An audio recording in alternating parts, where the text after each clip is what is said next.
princípio, projete para nós então esse texto. Eu queria chamar sua atenção agora, tá bom? Observe esse texto que está diante de você. Primeira carta do apóstolo Pedro, capítulo 3, versículo 15. E o texto, esse verso começa dizendo o seguinte: antes, santifiquem Cristo como Senhor no coração, e estejam preparados. É isso? E estejam preparados, é isso? Não. Estejam sempre preparados para responder a qualquer que lhes pedir a razão da esperança que há em vocês. Sempre preparados para responder a qualquer um que lhes pedir a razão da esperança que existe dentro de vocês. A razão da esperança pela qual vocês vivem. Esta foi a instrução do Espírito Santo através da vida do apóstolo Pedro às igrejas da região da Ásia Menor. E a palavra então é preservada e pela graça do Senhor chega até nós.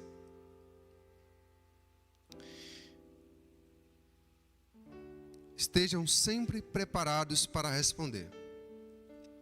Escute. Se qualquer um de nós que estamos aqui conversarmos com um bom católico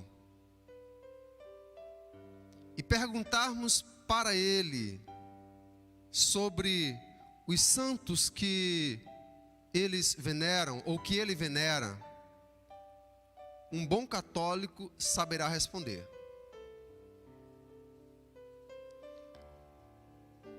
Se perguntarmos para um bom católico sobre Maria, ele saberá responder.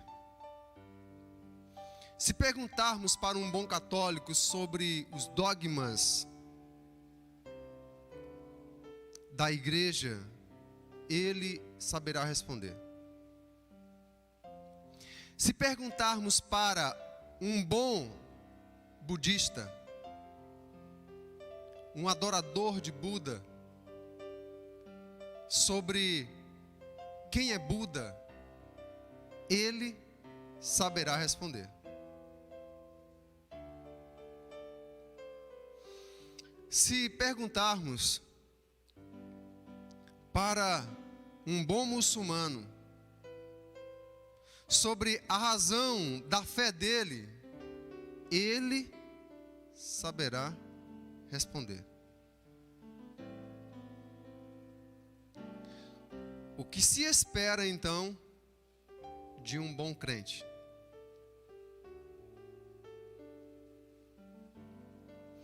Por isso eu vou começar mexendo aqui um pouquinho com os irmãos. O pastor estava de férias e voltou, então a gente volta com muita vontade mesmo e começa já a mexer assim com os irmãos.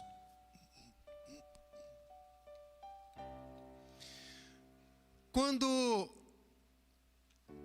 um missionário, um obreiro, um seminarista, ele é levado para fazer um concílio, ele é perguntado sobre várias áreas. Mas uma das perguntas bastante importante é: quem é Deus? Tem algo me incomodando aqui. Uma pergunta crucial, uma pergunta preciosa durante o exame que se faz de um candidato ao ministério pastoral é: quem é Deus? Só que nesse momento aqui, eu quero tornar essa pergunta muito pessoal. Porque quando se pergunta quem é Deus, fica bem geral. Mas eu quero perguntar de forma bem pessoal. Quem é Deus para você? E eu quero que você pense agora, porque eu gostaria que ao se expressar, você pudesse apontar pelo menos um texto na Escritura, pelo menos um verso na Bíblia que você tem, que respalda assim a sua resposta. Quem é Deus para você? Não é quem é Deus para seus filhos, para seus pais, para o seu amigo, mas quem é Deus para você. Para você.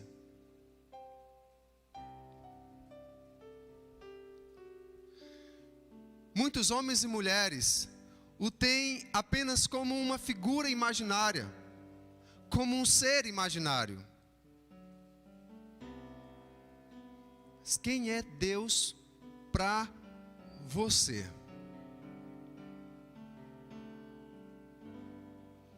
Comece a pensar aí agora, porque eu preciso nessa noite ouvir no mínimo 3 pessoas se expressando. Não vale o Pedro Levi, porque ele já está dormindo faz horas.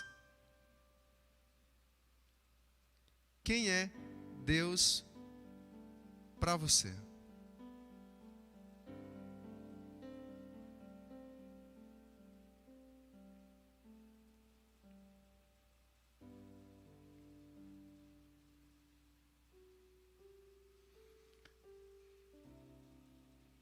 Bom será que você lembre a referência.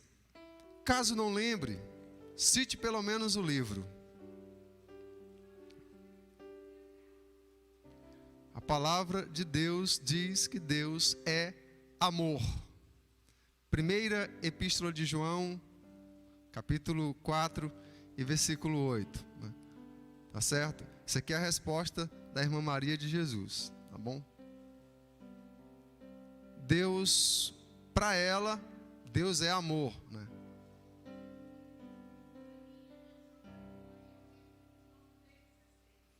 Então, irmã Girlaine está compartilhando que para ela, Deus é o seu Salvador. E ela faz referência então de João 3,16. Vamos lá. Irmã Francineide está compartilhando que é o Criador e sustentador de todas as coisas. Você pode citar, quer compartilhar alguma referência para a sua resposta?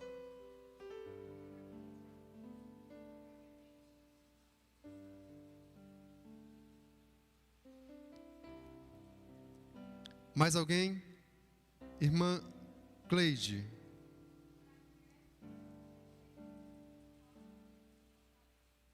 Então, a irmã Cleide está compartilhando que para ela, Deus é tudo. E ela citou Filipenses 4:13, não é isso? Filipenses 4:13. A irmã Francineide está citando, né, para respaldar o seu compartilhamento, Gênesis capítulo 1, não é isso? O Criador e sustentador de todas as coisas. Deus para você, quem Ele é? Quem Ele é? Lá atrás, irmã Miranilde. Não sei se vou ouvir daqui.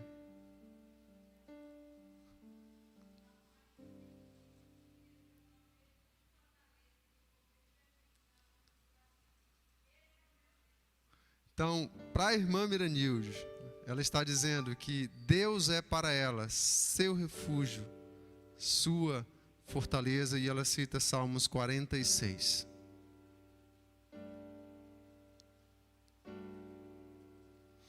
Pastor, mas hoje o Senhor nos pegou de surpresa. Se o Senhor tivesse avisado, estejam sempre preparados.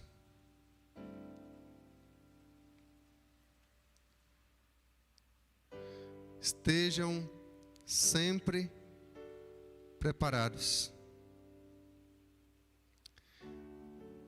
Nesse momento, é o pastor que está perguntando.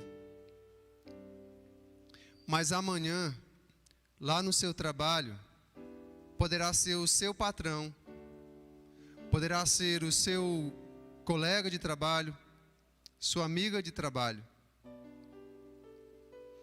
Poderá ser o seu professor amanhã, poderá ser o seu aluno também.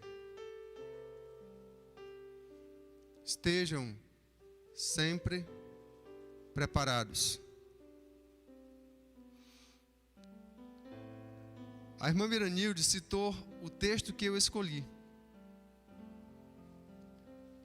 Quem é Deus para mim? E eu quero convidá-los a relembrar comigo nessa noite um dos salmos mais lindos do Saltério, que é o Salmos 46.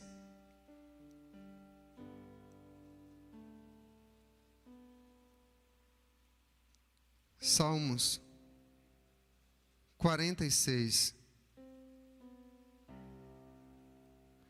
Segundo os registros bíblicos, ou melhor, segundo os registros históricos, este salmo foi escrito pelos filhos de Corá.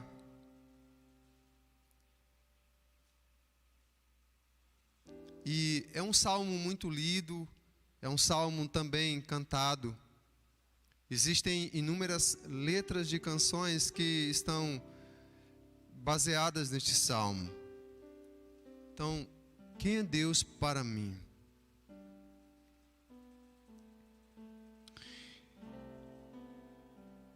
Logo no primeiro versículo, nós temos 3 afirmações sobre quem Deus é para o seu povo, para nós. E nessa noite eu quero convidar você a pensar desta forma: Deus é assim para mim? Eu realmente me sinto desta forma diante dele? Eu realmente o vejo desta forma? Eu realmente me relaciono com Deus desta maneira? Então, vamos ouvir as palavras do Senhor através dos lábios do salmista. E ele começa dizendo: Deus é o nosso refúgio. A primeira qualidade de Deus aqui para ele: Deus é o seu refúgio. Eu fui buscar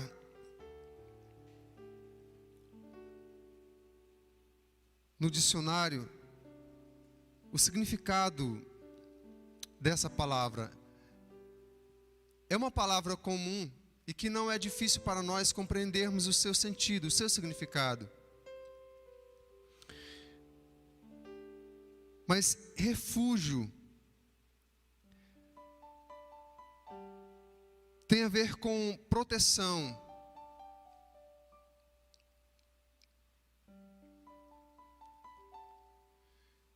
Deus é para o salmista aquele que o protege, aquele que cuida, aquele que guarda.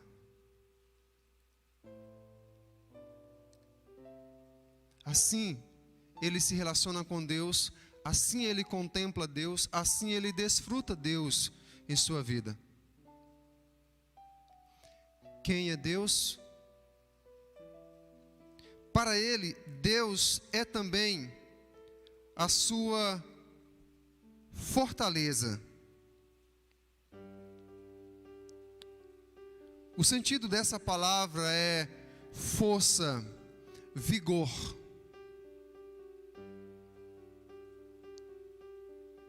De Deus emana para ele, de Deus brota para ele toda a sua força. todo o seu vigor vem de Deus. Ele sente-se então sustentado pela destra fiel e poderosa do Senhor. Deus é a sua fortaleza. Fortaleza também traz o sentido de segurança plena, de rocha, de firmeza. Esta é a sua consciência, esta é a sua convicção. Sua vida, seu coração se encontra em Deus, plenamente em Deus. Sua segurança, sua força, sua fortaleza. Mas em sua declaração, nós ainda podemos contemplar uma outra descrição sobre a pessoa de Deus. Deus é o seu socorro, sempre presente na adversidade. Um único versículo, 3 afirmações, 3 declarações pessoais e preciosas sobre quem Deus é para ele, as quais podemos também fazer sobre quem Deus é para nós, sobre quem Deus é para mim. Socorro sempre presente. Buscando também no dicionário, a palavra socorro nos indica ajuda, utilizado para chamar a atenção de alguém em casos de emergência ou perigo. A palavra socorro também pode ser entendida como auxílio, ajuda ou assistência que se oferece a alguém em caso de um problema, dificuldade ou doença.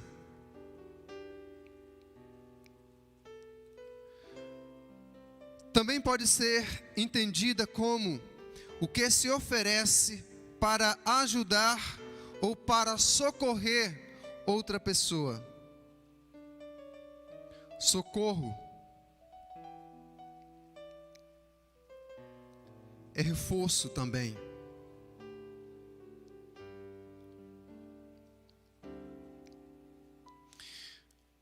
Mas há algo ainda a ser destacado aqui. Deus, Ele não apenas é socorro. Ele é socorro sempre presente na hora da adversidade. Na hora da adversidade. Eu hoje, conversando com uma mãe crente, ouvi rapidamente ela compartilhar um testemunho sobre uma situação de desespero que ela passou na vida.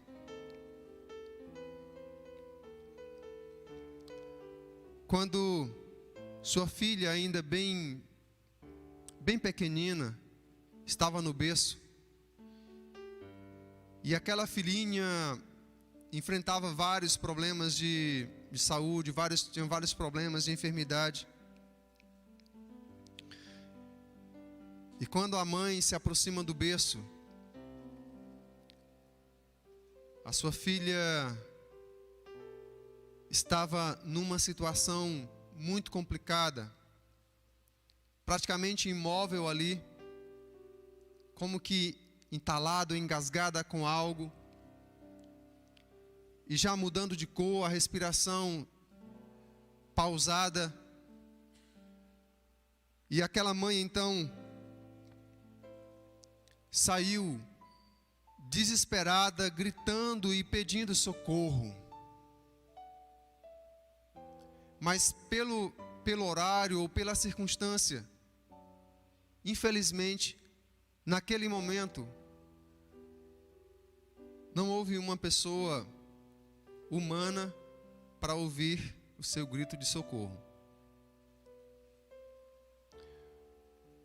Ela havia saído de sua casa gritando por socorro.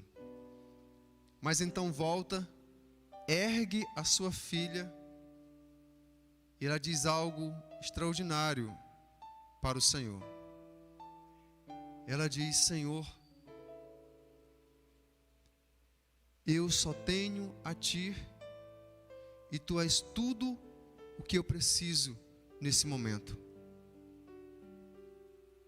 Salve minha filha, socorra-me agora. Com muitas lágrimas, a respiração da sua filha volta e o corpo imóvel retoma os movimentos. E ela então glorifica ao Deus que ouviu o seu grito de socorro, porque Ele é sempre presente na adversidade. Muitas vezes nós não o percebemos e nem o sentimos. Não é porque Ele esteja ausente ou distante, mas é porque nós magnificamos demais a nossa dor, nós ampliamos demais o nosso problema, a nossa provação, a nossa luta. E então a nossa dor, a nossa luta, os nossos problemas, eles ganham uma dimensão que tapam a nossa visão.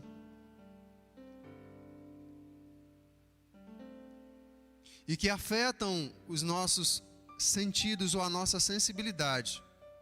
E por isso, muitas vezes, não sentimos, não percebemos a presença de Deus, que é socorro, sempre presente na hora da adversidade. Por causa desse conhecimento e por causa dessa relação pessoal e maravilhosa que o salmista tinha com o Senhor, ele então enche o peito e exclama em alto e bom som, por causa de quem Deus é pessoalmente na vida dele. Em nome do povo, ele diz: por esta causa, por esta razão, verso 2, não temeremos, ainda que a terra trema e os montes afundem no coração do mar, ainda que estrondem as suas águas turbulentas e os montes sejam sacudidos pela sua fúria. Há um rio cujos canais alegram a cidade de Deus, o santo lugar onde habita o Altíssimo. Deus está nela, não será abalada. Deus vem em seu auxílio desde o romper da manhã. Nações se agitam, reinos se abalam. Ele ergue a voz e a terra se derrete. O que o salmista diz com toda essa colocação, com toda essa sua expressão? O que ele de fato está dizendo aqui? Naquela frase que nós conhecemos, ele está dizendo o seguinte: aconteça o que acontecer, venha o que vier, Deus é o nosso refúgio, a nossa fortaleza e o nosso socorro sempre presente. Aconteça o que acontecer, venha o que vier. E de forma maravilhosa, ele ainda declara: o Senhor dos exércitos está conosco e não contra nós. O Senhor dos exércitos está conosco. O Deus de Jacó é nossa torre segura. E ele reafirma isto no final do Salmo, verso 11. O Senhor dos exércitos está conosco. Vamos juntos? O Senhor dos exércitos está conosco. O Deus de Jacó é a nossa torre segura. Se Deus é por nós, quem será contra? Se Deus é por você, quem é o doido de ser contra? De se colocar contra? Agora, tão somente, Ele precisa ser com você. Ele precisa ser com você.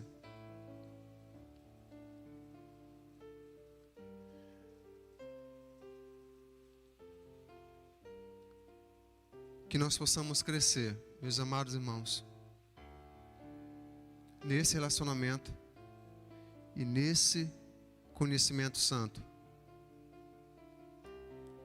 Aqui nós temos alguns adolescentes, jovens, que estão fazendo aí já, talvez concluindo o ensino fundamental maior. Outros estão já aí no ensino médio e alguns talvez estejam já na faculdade. Eu sei que vocês já estudaram muita coisa. Temos pessoas aqui já graduadas, formadas, já trabalhando. E eu sei que vocês estudaram muita coisa. Viram muitas disciplinas. Aprenderam muitos conceitos e estão aprendendo. Agora escute.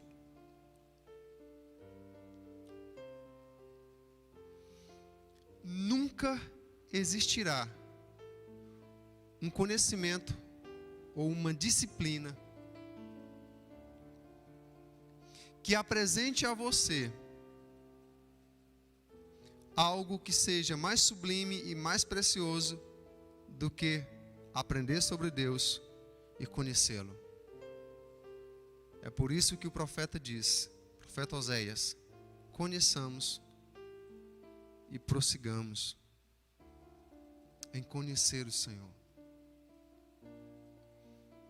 Através do profeta Jeremias, o Senhor disse: aquele que quiser se gloriar de alguma coisa na vida, então glorie-se nisto, em me conhecer, saber que eu sou Deus e que faço justiça na terra, porque destas coisas me agrado, diz o Senhor dos exércitos.